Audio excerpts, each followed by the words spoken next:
Indonesia Raya, Bu. Yang mau Indonesia Raya? Isma? Baru dan Pancasila, Bu. Betul, tapi hari ini kita akan menyanyikan satu lagu yang berhubungan dengan Ananda semuanya di masa yang akan datang, yaitu Bangun Pemuda Pemudi. Baik, salah satu dari Ananda semuanya Ibu mau satu orang yang mau memimpin lagu ke depan. Ada yang mau? Saya, Bu. Baik, bagus, Sajila, ayo maju.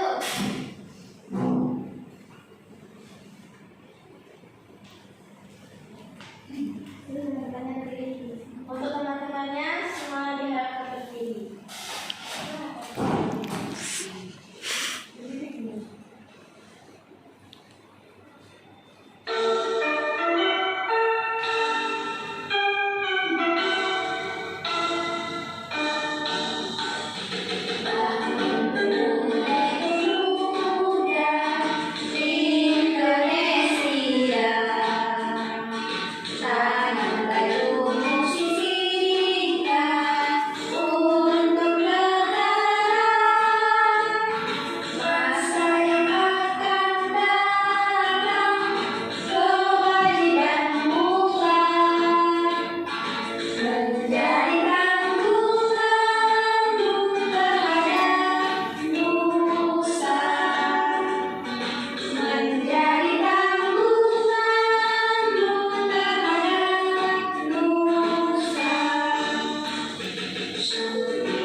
Sebelumnya Ibu ingin mengaitkan dulu dengan pelajaran kalian yang sebelumnya. Sebelumnya kalian pernah belajar kan teks narasi bersama Ibu Isma?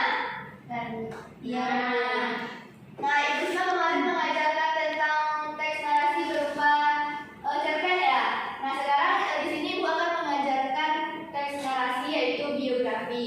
Nah, teks biografi ini sama ya dengan teks cerpen, cuma bedanya teks biografi adalah teks yang menjelaskan tentang biografi atau profil seseorang.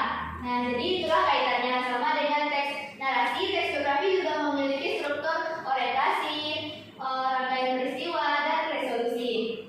Baik, sebelumnya apakah Anda semuanya pernah mengidolakan seseorang? Isma, siapa idolanya?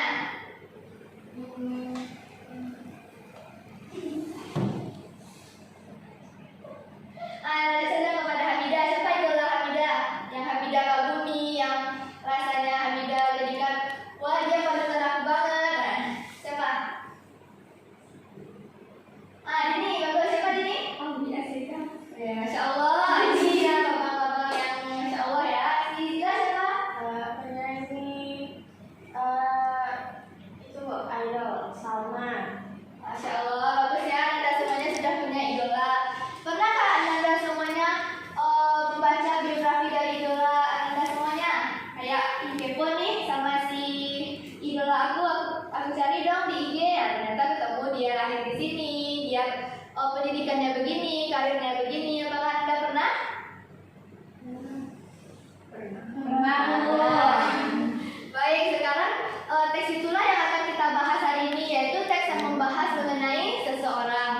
Baik, sebelum itu Ibu akan menyampaikan tujuan pembelajaran kita. Tujuan pembelajaran kita yaitu agar Anda semua menjadi orang yang lebih baik lagi, meneladani orang yang lebih baik, dan dapat menerapkan misalnya tokoh kalian itu seperti Bapak Soekarno yang dia rela berkorban, rela berjuang, dan Ibu harap kalian dapat menerapkannya dalam kehidupan sehari-hari. Baik, itu kita lihat yang baik-baiknya saja dan kita belajar dari kekurangan tokoh tersebut. Sekarang mungkin Ibu akan menampilkan salah satu video tokoh terkenal. Apakah Anda semuanya tahu ini siapa? Ada yang pernah baca tentang beliau? Belum. Baik, langsung saja ya kita simak. Bagaimana sih kisah dari Ibu Rahmah El Yunisiah ini? Bagaimana dia bisa menjadi tokoh yang begitu terkenal di kalangan pendidikan? Baik, simak ya baik-baik ya.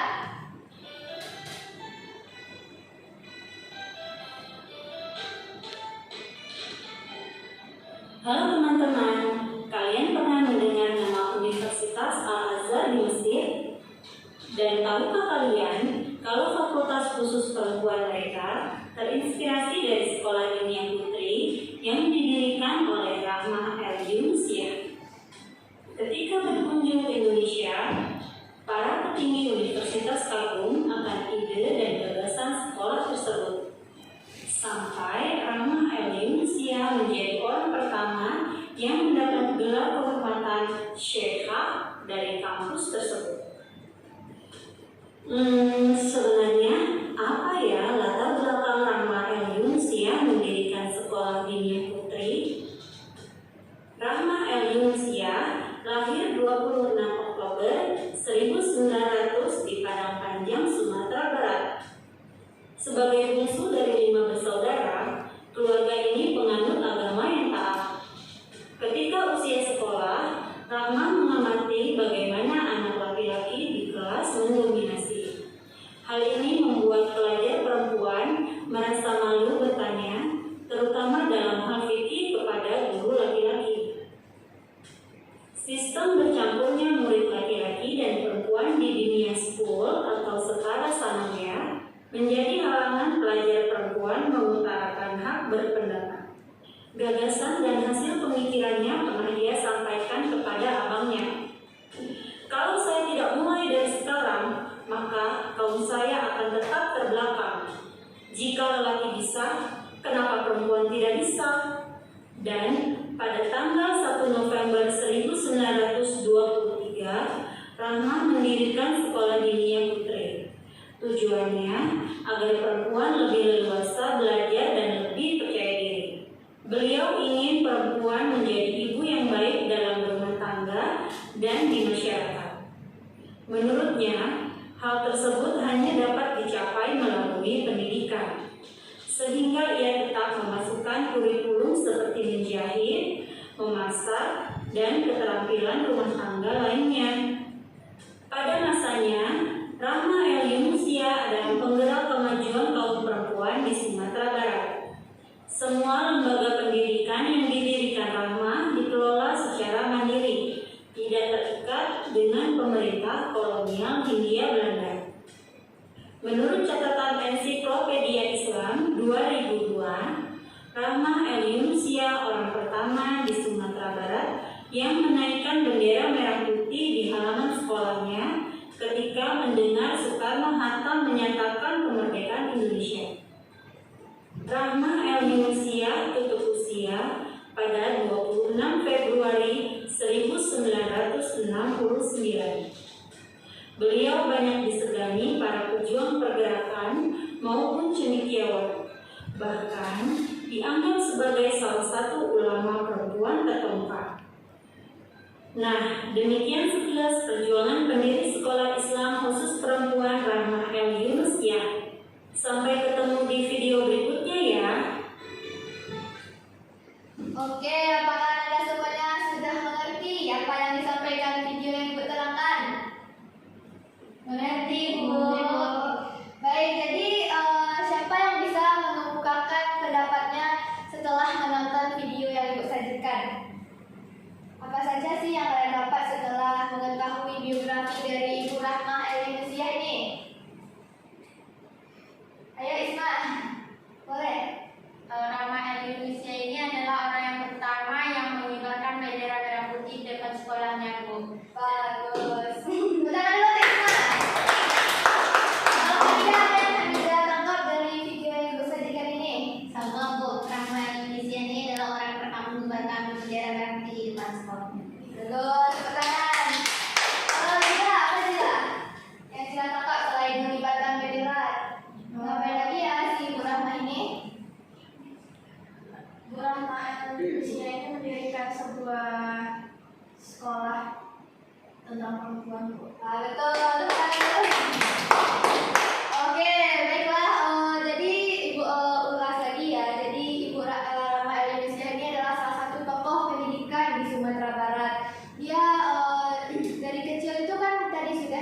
menjelaskan kalau dia itu mau kaumnya itu tidak terbelakang, mau kaumnya itu tidak bergantung kepada laki-laki. Nah, jadi dia mendirikan sekolah perempuan yang mana di sekolah itu ada menjahit, urusan rumah tangga, tetapi juga akademisnya juga ada. Nah, ibu ingin tahu nih, apa nilai-nilai yang kalian dapat setelah menonton video ini, atau apa kalian memiliki inspirasi dari kisah ibu ini? Kalian tahu nggak apa yang harus kita teladani dari Bu Rahmah El Yunusiyah? Saya Ibu Isma, silahkan. Dengan mempelajari biografi Rahmah El Yunusiyah ini, kita diajarkan bahwa perempuan itu berhak untuk berpendapat, Bu. Baik, betul. Terima kasih, Bu. Jadi nanti anak ibu semuanya, jika kalian dalam forum atau dalam satu kegiatan, kalian itu memiliki hak untuk berpendapat. Oke, dari sini ada yang bisa, ada yang tahu nggak kalau teks biografi itu isinya apa? Dari awal, pertama ada latar belakang. Jadi tadi dijelaskan kalau Ibu Rahmah El Yunusiyah ini lahir di sini, pendidikannya begini. Terus ada rangkaian peristiwanya. Rangkaian peristiwanya itu seperti ibu ini mendidik karir gini-gini, awalnya kayak gini, dan berakhir dengan ibu itu menjadi salah satu tokoh pendidikan yang penting di Sumatera Barat. Oke, langsung saja ibu akan menjelaskan materi mengenai teks biografi.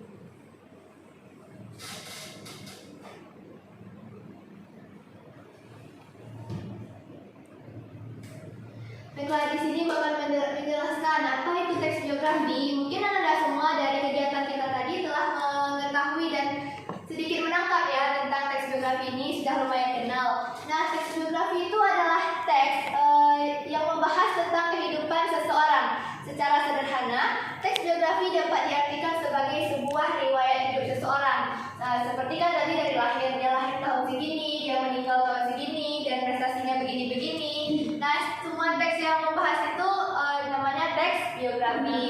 Biografi sendiri dapat berbentuk hanya satu baris atau satu kalimat saja, tapi juga bisa sepanjang buku gitu, seperti buku Nabi Muhammad. Ada yang pernah tengok nggak buku kehidupan Nabi Muhammad? Ada setebal ini kan? Nah, bisa tebal, bisa juga hanya selembar gitu. Baik, lanjut. Ciri-ciri teks biografi. Nah, guna kita mempelajari ciri-ciri ini agar Anda semua nantinya bisa membedakan. Nanti dikasih soal ujian mana yang teks biografi, mana yang teks narasi, mana yang teks deskripsi. Nah, untuk itu ibu ingin Anda semuanya nanti dapat membedakan teks biografi dari teks-teks yang lainnya. Nah, di sini ciri-ciri teks biografi adalah teks biografi memiliki struktur yang terdiri atas orientasi, peristiwa atau masalah, serta reorientasi. Yang kedua, teks biografi memuat informasi fakta disajikan dalam bentuk narasi. Jadi teks biografi ini bukan teks fiksi, tapi teks non-fiksi karena berisi fakta.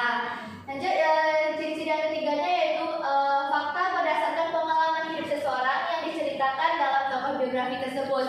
Jadi teks biografi tersebut isinya valid gitu, kayak misalnya Hamidah lahir tahun segini. Nanti itu tak bisa kita bohongi atau kita manipulasikan. Jadi harus datanya berupa fakta.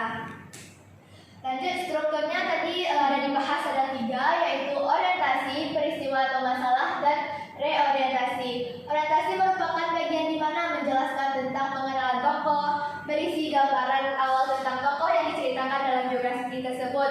Nah, di orientasi tadi kalian sudah menonton video Ibu Rahmah tadi. Di awal-awal itu apa ya videonya tadi? Membahas tentang apa? Tentang latar belakang. Baik itu latar belakang dia lahirnya kenapa, dia lahirnya kapan, dia lahirnya di mana, pokoknya segala latar belakang tentang tokoh. Yang kedua ada peristiwa dan masalah. Bagian peristiwa atau kejadian merupakan berisi peristiwa yang kejadiannya pernah dialami oleh tokoh tersebut, termasuk tentang masalah yang dihadapinya, apa tujuan hidupnya, bagaimana cita-citanya, serta hal-hal yang menarik, mengagumkan, mengesankan, dan mengharukan yang pernah dialami oleh tokoh tersebut. Nah, jadi kalian semua ini jika memiliki kehidupan, maka kalian pasti punya teks biografi yang dapat ditulis oleh orang lain. Selanjutnya ada reorientasi. Reorientasi merupakan bagian dari penutup. Bagian ini berisi tentang pandangan penulis terhadap kebijakan tersebut. Reorientasi bersifat opsional, yang artinya pada bagian ini boleh ada, boleh tidak. Nah, tadi di teks biografi tentang Ibu Rahma El Yunusiyah ini kan dia awalnya sudah menceritakan orientasinya ibunya gini-gini, terus sampai peristiwanya ibunya melakukan ini sampai terbentuk sekolah. Terus reorientasinya itu adalah kayak pandangan orang lain atau pandangan penulis terhadap tokoh dari yang dia tulis.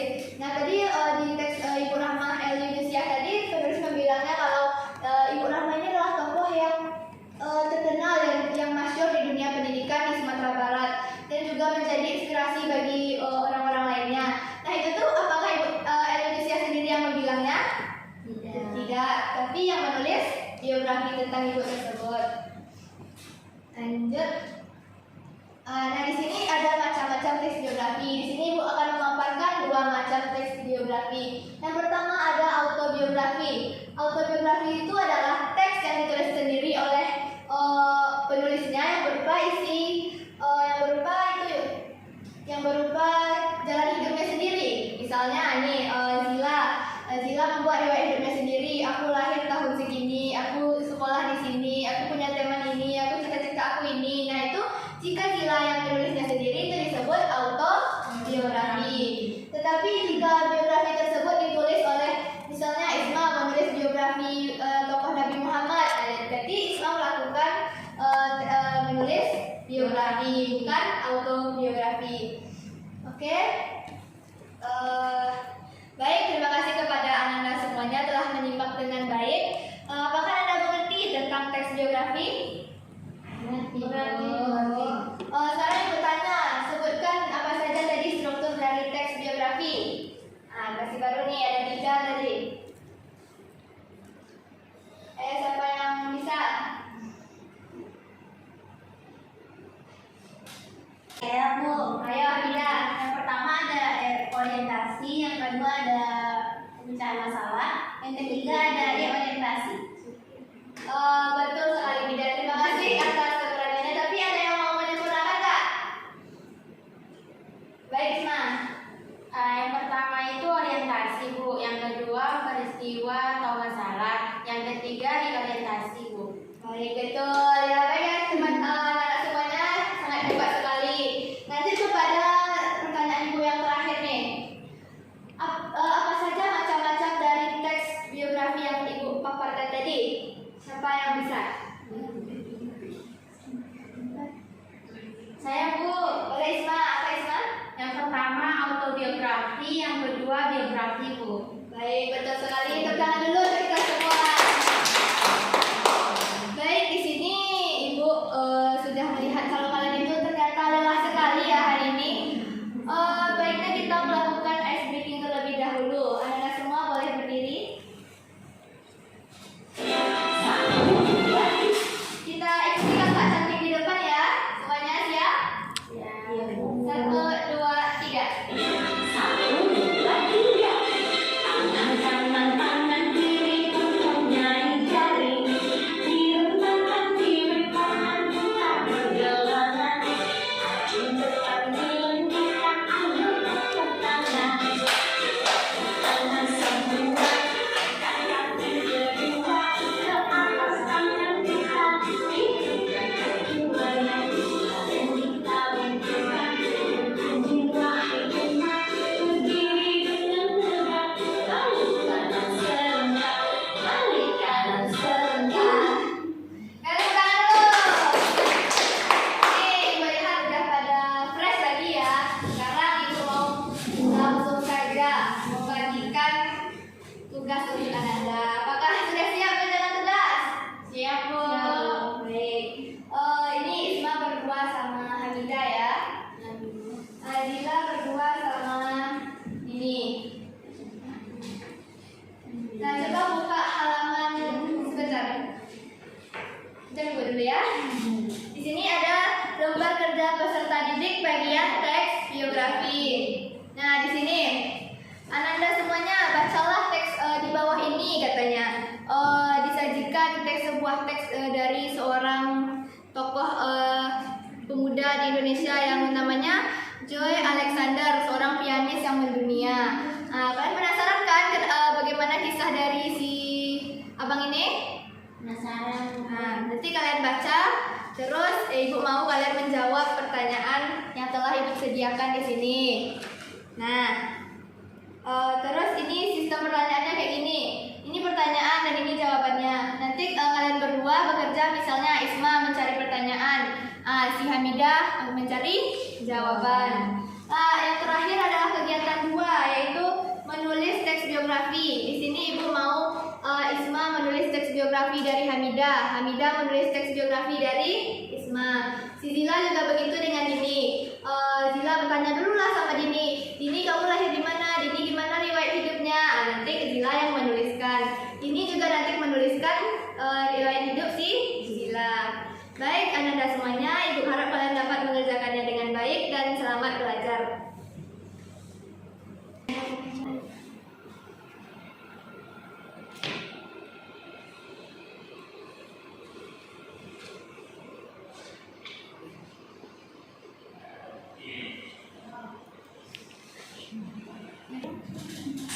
Baiklah, apakah anak-anak Ibu semuanya telah menyelesaikan lembar kerjanya? Sudah, Bu. Oke, sekarang Ibu minta Hamidah bersama Isma ke depan untuk membacakan hasil KPD-nya. baik Bu. Ayo, Ibu tengok ya dari sini. Ya Bu.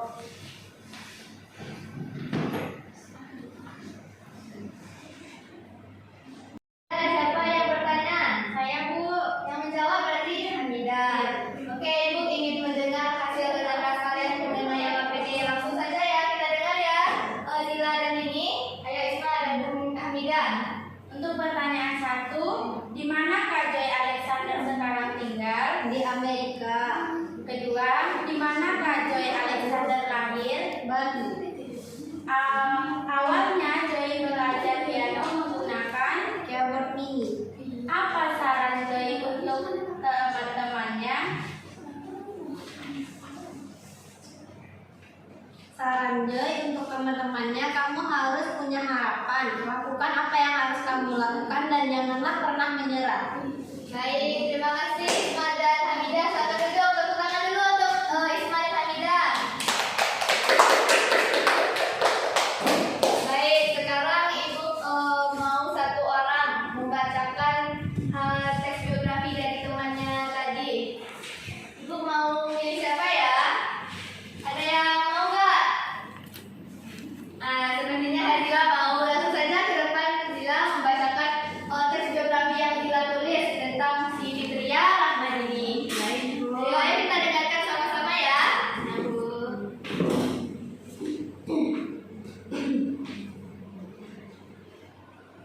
Fitria Rahmadini. Fitria Rahmadini. Temanku bernama Fitria Rahmadini. Dia lahir di pesisir selatan. Dia anak pertama dari 2 bersaudara. Dia tumbuh dari kedua keluarga yang harmonis dan sangat menyayanginya.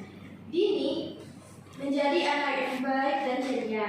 Dini bersekolah di TK Kartini pada usia 5 tahun dan masuk ke SDN 07 saat usia 6 tahun. Dini suka sekali bermain masak-masakan dan dia bercita-cita menjadi koki yang terkenal. Dini juga suka menulis puisi. Dini berkata, jangan ragu untuk memiliki cita-cita, karena dengan usaha kita pasti bisa. Baik, terima kasih tepuk tangan dulu untuk Haji Rizky dan Zulfi. Nah, dari biografi Dini yang ditulis Zila, kita bisa melihat ternyata Dini ini sangat inspiratif sekali. Kata Dini, jangan ragu untuk bercita-cita. Kita pasti bisa. Tepuk tangan dulu untuk Dini dan Zulfi. Baik, teman-temannya boleh di sini dikumpul LKPD-nya. Nanti Ibu nilai kalian semuanya dapat nilai A ini. Ayo. Nah, terima kasih ya. Ya, Bu. Baik. Sekarang Ibu mau membuat kesimpulan mengenai pembelajaran kita pada hari ini. Jadi, menurut Ibu dan pasti kalian juga setuju kalau teks biografi itu adalah teks yang sangat inspiratif, adalah bahan bacaan yang harus kalian baca untuk memotivasi kalian. Karena kalian akan memahami satu orang dari sana, dari dia mulai lahir, dari dia menjalani kehidupannya, dan dari dia akhirnya meraih apa yang bisa dia raih. Dan itu sangat jadi nilai-nilai dalam teks biografi ini sangat banyak dan sangat bernilai positif. Baik, semuanya nanti minggu depan Ibu akan mengadakan evaluasi mengenai tes biografi yang mana soalnya sudah Ibu siapkan. Nah, anak-anak semuanya harus belajar dengan baik ya, karena kalau kalian tidak mencukupi nilainya di evaluasi, Ibu akan memberikan remedial. Tapi jika kalian sudah mencapai nilai yang baik dan paham mengenai tes biografi, maka Ibu akan memberikan pengayaan. Baik, untuk ini Ibu lihat hari ini kalian sudah belajar dengan baik, sudah menyimak pembelajaran dengan baik, dan sudah mampu mengikuti kegiatan pembelajaran kita dengan baik. Untuk itu Ibu ingin kalian semuanya untuk mempertahankan kalian hari ini. Untuk seterusnya Ibu harap kalian dapat belajar lebih baik lagi. Baik, Ibu tutup pembelajaran hari ini dengan ketua kelas ayo memimpin doanya dan kita bersyukur bersama. Siapa? Masa kita membaca hamdalah.